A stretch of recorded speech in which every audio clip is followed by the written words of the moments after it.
It's always like your birthday with a package from China, so let's go. Hey guys, welcome back to the channel. It's awesome that you're tuning in. So in this video we are going to take a close look at the Gamebox, the 4K Ultra HD Game Stick. So it's kind of confusing. So it's an Android TV.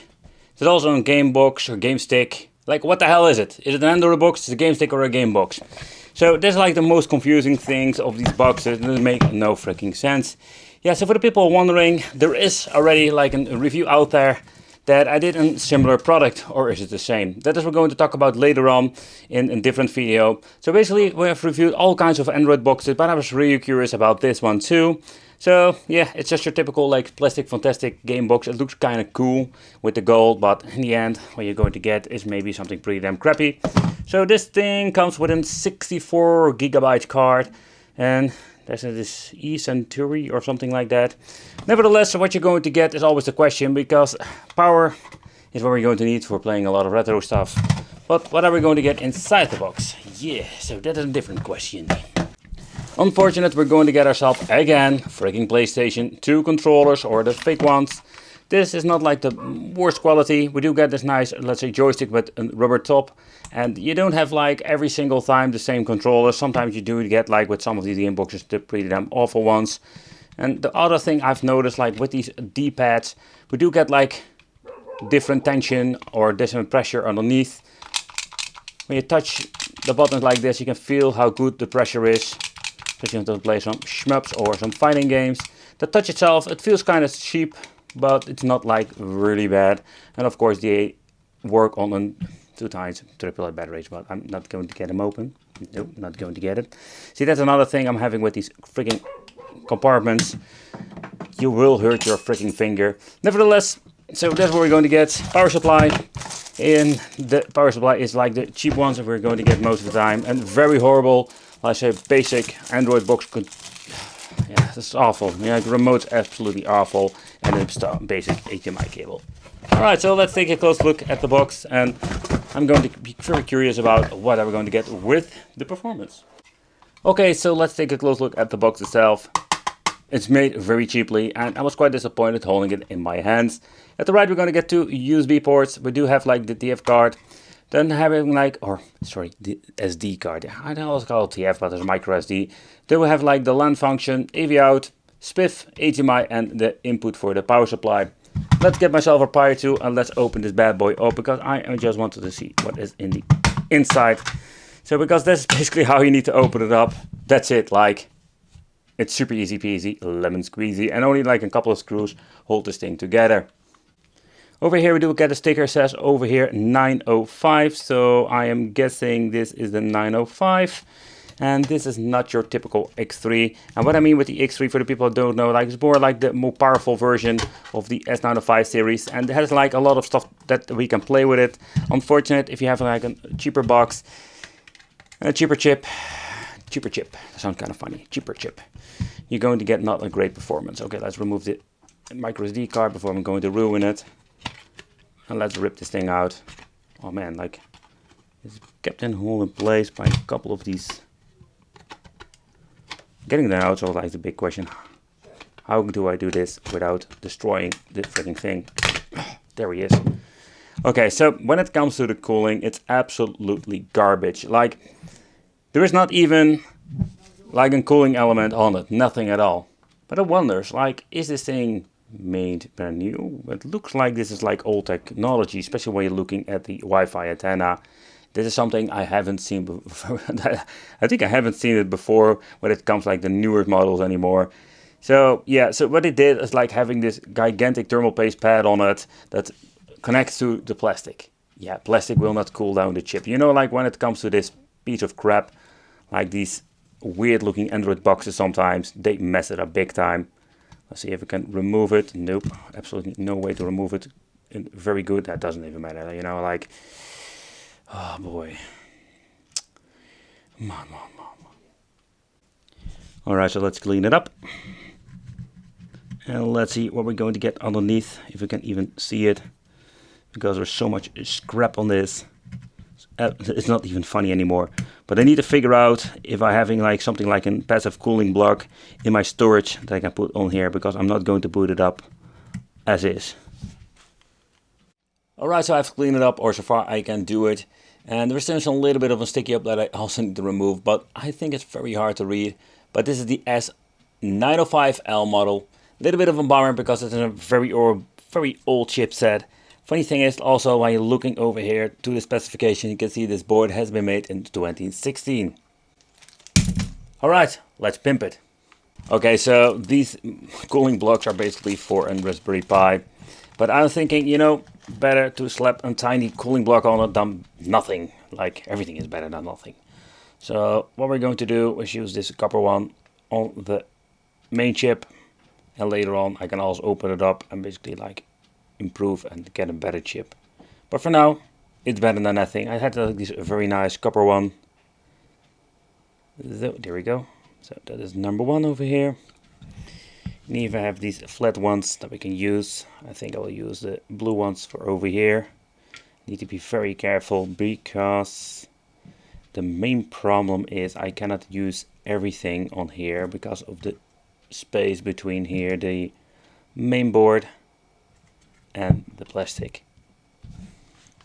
Alright, so it's interesting. There is enough space. So what we're going to do, I'm going to remove the main board again. I'm going to use the second one to attach.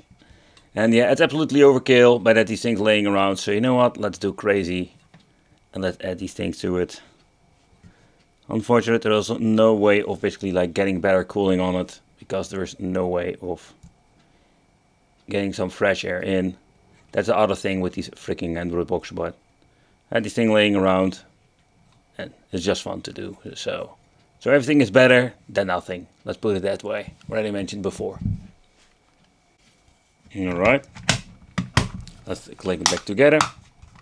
And that's it. Let's plug it in and let's play some games. Oh, don't need to forget to plug in the SD card, because if you're going to boot it up like this, you're just going to get yourself just a normal Android box. Alright, so let's boot it up. Now what you can see over here, it runs just on your typical emulator piece of software. Alright, so when booting up, this is actually like the thing that we're going to get.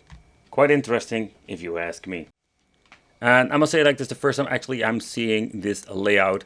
And when you're looking at the previous box I've reviewed, you do also see there that we do get completely different like layouts.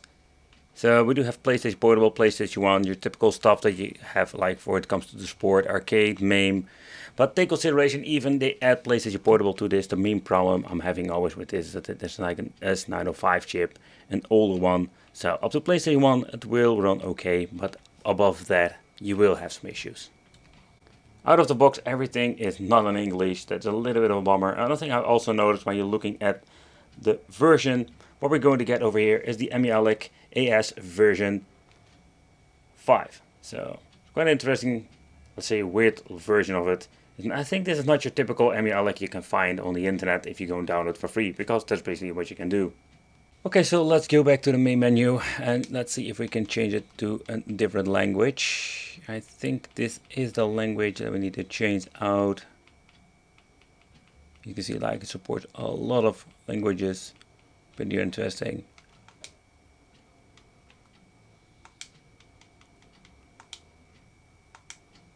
Let's see what happens then. It loads. It loads. It reboots. And I think we fixed part of it. Let's press start again. Yep. So the interface is still in the weird language, but it doesn't matter. So you can see all the other one, it runs on EMUALEC or Emulation Station. But we can actually read the freaking text now. Much better. Alright guys, so let's start with some Metal Slug. I don't know what's going on, but the buttons are completely messed up.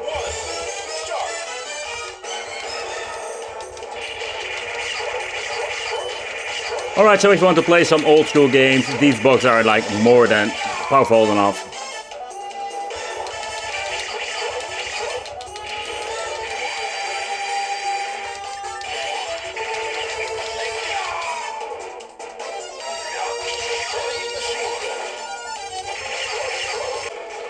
Alright, so next up let's try Sega Dreamcast. But unfortunate with the S905 cheap boxes, they don't have like the capability to run everything perfectly. In combination with, I think it's the re-encast, we do have some issues here and there. You can hear the audio is completely messed up.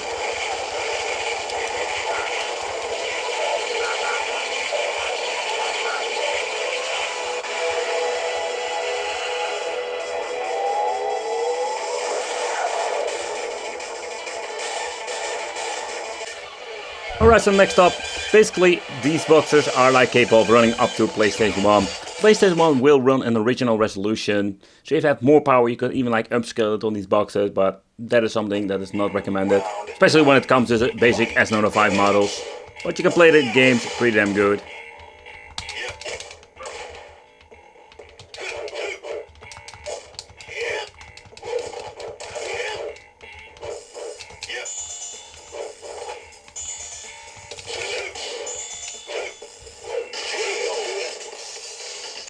Alright, so next up I want to try some PlayStation Portable. Yeah, and this is the problem, you know, everything is in a freaking different language, including like the menus, everything, so that makes it quite unplayable for a lot of us. Also the speed goes up to crazy to 100 FPS, no idea what's going on in here. But now we're going to see that it will dip down.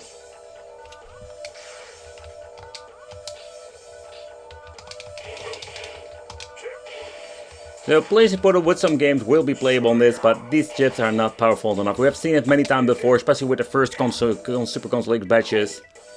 With some tweaking, they can manage to get some games playable. But if you want to play some God of War, it will not run at all. Alright, so next up let's try some N64. This is a system that will always have problems of these cheap boxes.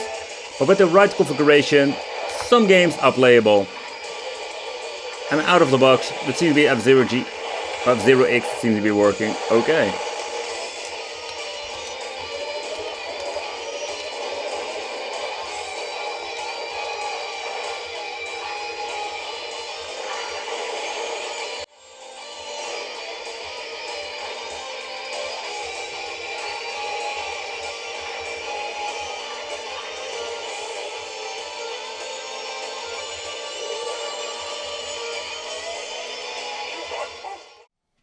I've reviewed a lot of boxes, and this Gamebox 4K Ultra HD game stick, it makes no sense whatsoever, is more of the same. The same stuff that I've seen with the Super Console X era. It's a cheap case, it's even like cheaper than the previous models, it looks nice, but that's it. It doesn't have like a lot of power, the controllers are okay, they're like okay quality, but they smell freaking chemical. Let me know in the comments what you think of this. Thank you for watching, consider subscribing, hit that little bell, become the Wicked family, and if you have any questions, just leave it in the comments, and it will be great to see you in the next video.